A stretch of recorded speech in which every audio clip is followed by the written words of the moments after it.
চট্টগ্রামের বায়েজিদ বোস্তামি এলাকায় চৌধুরীনগর বহুমুখী সমবায় সমিতি লিমিটেডের আসন্ন নির্বাচনকে ঘিরে জমে উঠেছে প্রচারণা। এলাকায় ছড়িয়ে পড়েছে বিভিন্ন প্যানেলের পোস্টার, বাড়ছে সদস্যদের আগ্রহ ও উৎসাহ। নির্বাচনে অংশ নিচ্ছে নাজিম বেলাল পরিষদ নামে একটি প্যানেল। সভাপতি পদে প্রতিদ্বন্দ্বিতা করছেন আলহাজ মোহাম্মদ নাজিম উদ্দিন। আমাদের এই সোসাইটিটা চট্টগ্রামের মধ্যে কয়েকটি সোসাইটির মধ্যে এটা একটা বড় সোসাইটি। এখানে 63 খানি সম্পত্তির উপর আমাদের এই সোসাইটি। এটা লেআউট প্ল্যান আছে 63 খানি সম্পদের মধ্যে। সোসাইটিকে আমরা একটা সুন্দর, আপনাদের যদি ভোট পাই, আমরা যদি নির্বাচিত হই, করার লক্ষ্যে আমরা কাজ করে যাব। সোসাইটির মধ্যে ওয়াসা নাই, ওয়াসার পানি আমরা পাচ্ছি না। বিভিন্ন আগের যে পরিষদের চেষ্টা করি কাজ পাই নাই, করতে পারে নাই। আমাদের লক্ষ্য থাকবে যেমন আমাদের প্রত্যেকটা ঘরে ঘরে ওয়াসার পানি সরবরাহ করার জন্য আমরা কাজ করে যাব ইনশাআল্লাহ। সম্পাদক পদে আলহাজ বেলাল আহমেদ। মুরব্বীদের উৎসাহ উদ্দীপনায় আমি সম্পাদকের পদে এইবার নির্বাচিত হওয়ার জন্য পদপ্রার্থী হয়েছি। ওয়াসা নিয়ে আমি অন্যদিকে কাজ করেছি, ডিপ চেষ্টা করেছি। ইনশাআল্লাহ যদি সবাই চাই, খুব অল্প সময়ে এখানে ওয়াসা পানি পাবে। আমরা এখানে ডেভেলপে কাজ করেছি, একটা মেন গেট লাগিয়েছি।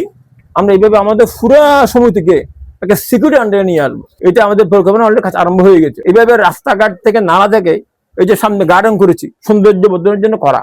এইভাবে শুধু এক জায়গায় করলে হবে না, পুরো সমিতিকে সবুজায়নকরণ, সমাজকে শৃঙ্খলার মধ্যে নিয়ে আসা। বিগত যারা এখানে ছিল অনেক উন্নয়ন কাজ করেছে, বাট কিছু অনিয়মও করেছে। সে অনিয়মিত না হয় সেজন্য উপায়ন প্রণয়ন করা সহ ওই ধরনের যে মামলাটা আছে, এটা মূলত কোনো বড় মামলা না। এটা হচ্ছে ওই ধরনের মামলা কিছু বহুদস্যু থাকে, ওরা সুযোগ পেলে শয়তানি করে। এগুলো আমাদের আমলের বাইরে। এই মামলাগুলো চুক্তির ব্যাপার, এতদিন হয়তো হয় নাই, খুব শীঘ্র এগুলো সব বিষয়ের সমাধান হয়ে যাবে। কারণ এখানে আমরা নিষ্কণ্টক জমি আছে, কিছু লোকের দুষ্টুমির কারণে মামলা সৃষ্টি হয়েছে। এগুলো নিয়ে আমার তেমন মাথা ব্যথা নেই, এগুলো আইনগতভাবে সমাধান হয়ে যাবে। এছাড়া সহসভাপতি, অর্থ সম্পাদক ও পরিচালকের বিভিন্ন পদে একাধিক প্রার্থী নিজ নিজ প্রতীক নিয়ে ভোটারদের সমর্থন কামনা করছেন। আমি এই পরিষদের সহসভাপতি হিসাবে পদপ্রার্থী। আমি দীর্ঘ 91 সাল থেকে এখানে স্থায়ীভাবে বসতি। পদপ্রার্থী হওয়ার পিছনে যৌক্তিকতা, একটা নান্দনিক পরিবেশে আমার বাচ্চাদেরকে, আমার পাশের যারা আসে পরিপার্শ্বিক লোকদেরকে নিয়ে আমি বসবাস করতে পারি। সাধারণ লোকজন বসবাস করে যারা নিম্ন আয়ের লোক, তারা যেন নিশ্চিত নিরাপত্তায় সুন্দর মতে তাদের কর্মস্থলে যেতে পারে, কর্মস্থলকে ফিরে আসতে পারে, এই প্রত্যাশায় আমার। নাজিম বেলাল পরিষদের অর্থ সম্পাদক হিসেবে দাঁড়াইছে। আমার নাম কাজী মোহাম্মদ জসিমউদ্দিন তালুকদার।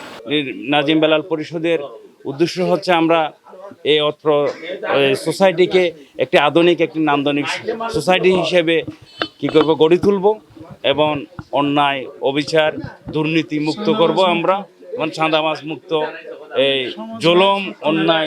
জুলুম থেকে নিরসনের জন্য আমরা প্রচেষ্টা চালাই যাব। এবং সেই সুবাদে আমরা আগামী 3টি বছর আমাদের এই ইশতেহারের মধ্যে আমাদের পরিকল্পনা আছে। আমাদের কয়েকটি সোসাইটির এই জমি সংক্রান্ত কয়েকটি মামলা আছে।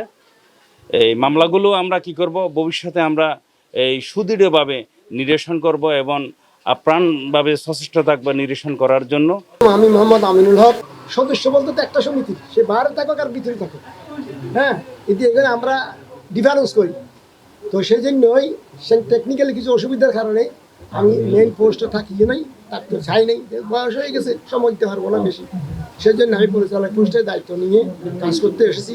সবাই যদি আমাকে দয়া করে ভোট দেয়, আল্লাহর যদি ইচ্ছা থাকে, আমি আমাদের সহকর্মীদেরকে নিয়ে আমি একটা সুন্দর নান্দনিক আবাসিক এলাকা করার ইচ্ছা পোষণ করতেছি। প্রার্থীরা সুষ্ঠু ও শান্তিপূর্ণ নির্বাচনের মাধ্যমে যোগ্য নেতৃত্ব বেছে নেওয়ার আহ্বান জানিয়েছেন। তাদের প্রতিশ্রুতি সমবায়ের স্বচ্ছতা, জবাবদিহিতা নিশ্চিত করা এবং সদস্যদের আর্থ সামাজিক উন্নয়নে কাজ করা। কেমন হবে নেতৃত্ব, সেটাই এখন দেখার বিষয়। Desk report, Nongor news, Chittagong.